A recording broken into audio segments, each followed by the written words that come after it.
नमस्कार दोस्तों। कुवेम्पू जी की कविता किया हस्ताक्षर भगवान ने, जिसका अनुवाद किया है M.A. रामचंद्रन ने।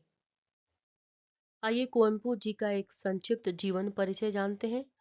कुवेम्पू 20वीं सदी के महानतम कवियों में शुमार। कुवेम्पू का नाम किरपली वेंकटप्पा पुटप्पा है। वह अपने समय के बेहद ही लोकप्रिय नाटककार, उपन्यासकार और आलोचक थे। उनका जन्म 29 दिसंबर 1904 को चिकमंगलूर के कोप्पा के एक साधारण कन्नड़ भाषी वो कालिगा परिवार में हुआ था। उनकी मां का नाम सीतम्मा कोप्पा और पिता का नाम वेंकटप्पा तीर्थल्ली था, जो मूल रूप से शिमोगा जिले के रहने वाले थे। जब वे 12 वर्ष के थे तभी उनके पिता का निधन हो गया था।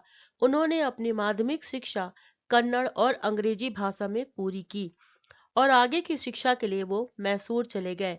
यहाँ उन्होंने महाराजा कॉलेज में पढ़ाई की। जिस कॉलेज में पढ़े उसी में कुलपति बने और अपनी शैक्षणिक जीवन की यात्रा शुरू किया। 1930 में कुवेम्पू का पहला कविता संग्रह कोलालू प्रकाशित हुआ। हालांकि उन्हें प्रसिद्धि रामायण के रूपांतरण रामायण दर्शनम से मिली। इसी पुस्तक ने उन्हें ज्ञानपीठ पुरस्कार भी दिलाया। कन्नड़ भाषी के किसी भी लेखक को दिया गया यह पहला पुरस्कार था और कर्नाटक सरकार ने तो इन्हें राष्ट्र कवि का दर्जा भी दिया। एक संक्षिप्त परिचय कविता का भी देखते हैं। कवि कुवेम्पू जी ने इस कविता में भगवान के द्वारा बनाई सृष्टि का प्रभाव मनुष्य पर और कवि के काव्य हृदय पर बताया है। कवि भगवान द्वारा बनाई गई प्रकृति को बहुत ही रसवश देख रहा है। प्रकृति के सौंदर्य पर कवि मुग्ध है। कवि अपनी कल्पना से आसमान के नीले रंग पर, पानी की मधुर ध्वनि पर, आकाश में पंक्तियों में उड़ते पक्षियों पर भगवान के किए हस्ताक्षर को कवि अपनी काल्पनिक आंखों से देख पा रहा है। भगवान द्वारा बनाई गई प्रकृति की इतनी खूबसूरती पर कवि मुग्ध और विस्मित भी है। पहला पद है, किए हस्ताक्षर भगवान ने, देखा उसे रसवश होकर कवि ने। पृष्टि का था अंबर विशाल, शोभायमान थी उन्नत शैलमाला। घने विपिनों के अंचल मध्य में छविमान थी जल सुंदरी तरंग। किया हस्ताक्षर भगवान ने, देखा उसे रसवश होकर कवि ने। भावार्थ है, यह कविता कन्नड़ के प्रसिद्ध कवि कुवेम्पू जी ने लिखा है, जिसका हिंदी अनुवाद कवि रामचंद्र ने किया है। कवि का मानना है कि प्रकृति का निर्माण भगवान ने किया है। प्रकृति के सौंदर्य को देखकर कवि वशीभूत होकर काव्य की रचना करते हैं और प्रकृति का सौंदर्य ही भगवान के हस्ताक्षर हैं। घने जंगलों के बीच बहती सुंदर नदी में उठने वाले लहरें भगवान के साक्षात हस्ताक्षर हैं। कवि उस पर मुग्ध होकर उसे देखता है और काव्य रूप में धरती के सौंदर्य को सजा देता है। विशेषता है कि कवि प्रकृति की सुंदरता पर मुग्ध है और अपने काव्य से उसे और भी सुंदर बना देता है। कविता का दूसरा भाग है, बहती थी सरिता, खड़ी थी वनरानी, बिखेरी थी नभ ने नीली हंसी, निर्जन प्रदेश की नीरव बेला को पुलकित किया था खगरौल ने। भावार्थ है, घने जंगल में नदी बहती थी, वन रानी जो है नीली हंसी बिखेर रही थी, अर्थात नीले आसमान के नीचे जंगल और नदी का नीला रंग का सौंदर्य और भी बहुत ज्यादा बढ़ गया था, जिसे कवि ने प्रकृति की हंसी कहा है। नीला रंग जो आंखों को ठंडक पहुंचाता है, इसलिए आसमान के रंग को कवि हंसी का रंग कहता है और खुशी का संकेत हंसी है। जंगल के अपूर्व सौंदर्य में फैले निर्जन सन्नाटे को पक्षियों की चहचहाहट ने घोषित कर दिया है। विशेषता है, पानी और आकाश का नीला रंग को कवि हंसी का रंग मानता है। कविता का तीसरा भाग है, चमक रही थी कोमला तप में सिकुड़न भरी जलधारा, कल कल करती थी सलील किलतुलाहट चट्टानों पर, धुतिमान थी सुनहरी सिकता दोनों पुलिनों पर। भावार्थ है, धूप की चमक और प्रकाश में जलधारा जगमगा रही थी।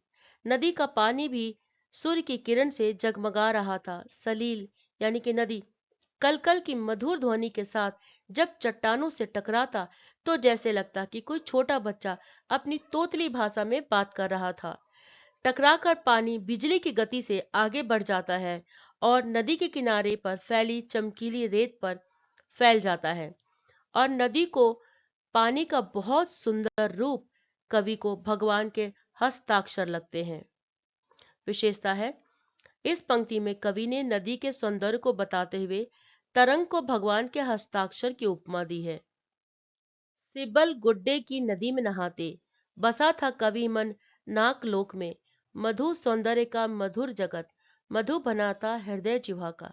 भावार्थ है चौथे का, सिबल गुड्डे में बहने वाली नदी में कवि ने स्नान किया था, अर्थात नदी के अपूर्व सौंदर्य में कवि डूब गया था। जैसे कवि ने अनुभव किया वैसे ही सुंदर काव्य की रचना भी कर दी। जैसी अनुभूति हुई वैसे ही माधुरी यानी कि मधुरता और मिठास कविता में भी आ गया, और ऐसा लगा मानो मिठास हृदय की जीव बन गया हो, अर्थात सुंदर दिखने, हृदय को माधुर्य से भर दिया। इतनी सुंदर रचना कवि ने पूर्ण की। कविता का पांचवा पैरा। प्रकट हुआ अचानक दृश्य दिगंत से, गिरिवन पट व्योम में तैरती आई बलाक पंक्ति, लेखन रेखा न्यास में अवार्डमय छंद प्रशा में। भावार्थ है, अचानक से एक दिन एक दृश्य आकाश में नल में प्रकट होता है। गिरिवन के पक्षी बगुले एक दिशा से आकाश में एक पंक्ति में तैरते हुए दिखाई देते हैं, और यह बहुत ही सुंदर आकृति। जरूर कवि कहता है कि इस पर सुंदरता पर, ऐसी सुंदरता पर भगवान के हस्ताक्षर स्थापित हो गए होंगे, मानो इस सुंदर आकृति पर भगवान ने अपने हस्ताक्षर कर दिए हो। विशेषता है, पक्षियों की पंक्तियों को कवि ने भगवान के हस्ताक्षर की कल्पना की है।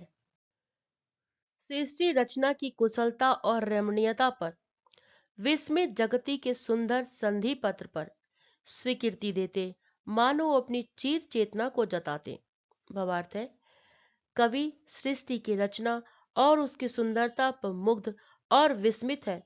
भगवान ने जैसे प्राकृतिक सुंदरता और मनुष्य के दुखों का यह संधि पत्र है। इसी संधि पत्र पर मानो भगवान ने हस्ताक्षर कर दिए हो। इस गुप्त संधि पत्र पर हस्ताक्षर तो सिर्फ एक कवि हृदय ही देख सकता है। अपनी सच्ची चेतना प्रकट करते हुए कवि कहता है कि प्राकृतिक ने इतनी सुंदरता जगत में भर दिया है कि कोई भी उसे देखकर अपना दुख भूल जाए। कवि अपनी रचनाओं से दुनिया को वशीभूत करता है। विशेषता, कवि प्राकृतिक के सुंदरता पर मुक्त होकर सभी को अपना दुख भूलने की बात कहता है। सातवां और अंतिम पैरा। ब्लॉक पंक्ति के बहाने किए हस्ताक्षर भगवान ने, देखा उसे रसवश रोकर कवि ने। भावार्थ है, कवि कहते हैं कि भगवान ने बगुलों के उड़ते हुए पंक्ति के द्वारा मानो नीले आकाश में हस्ताक्षर कर दिए हो। भगवान के हस्ताक्षर को एक कवि हृदय ने वशीभूत होकर देखा, समझा और अपने पाठकों के लिए एक सुंदर सी रचना तैयार कर दी, और भगवान का संदेश भी कवि ने पाठकों तक पहुंचा दिया है। 5 मार्क्स के लिए टिप्पण लेखन आएगा, जो टॉपिक है कि भगवान के हस्ताक्षर।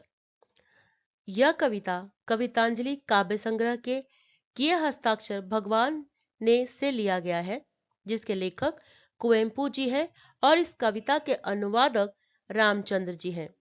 इस कविता में भगवान की बनाई सृष्टि का मानव जीवन और काव्य हृदय पर प्रभाव को बताया गया है। घनी जंगलों में बहने वाली सुंदर नदी में उठने वाली तरंग, नभ का नीला रंग जिसे पूरी धरती ढकी पड़ी है, पक्षियों की चहचहाहट, नदी के किनारे पर फैली रेत की जगमग में आकाश में उड़ते पक्षी, बादलों को प्रकृति के सुंदरता देख भूलने वाले संधि पत्र में कवि भगवान के हस्ताक्षर से सत्यापित करने की बात करते हैं।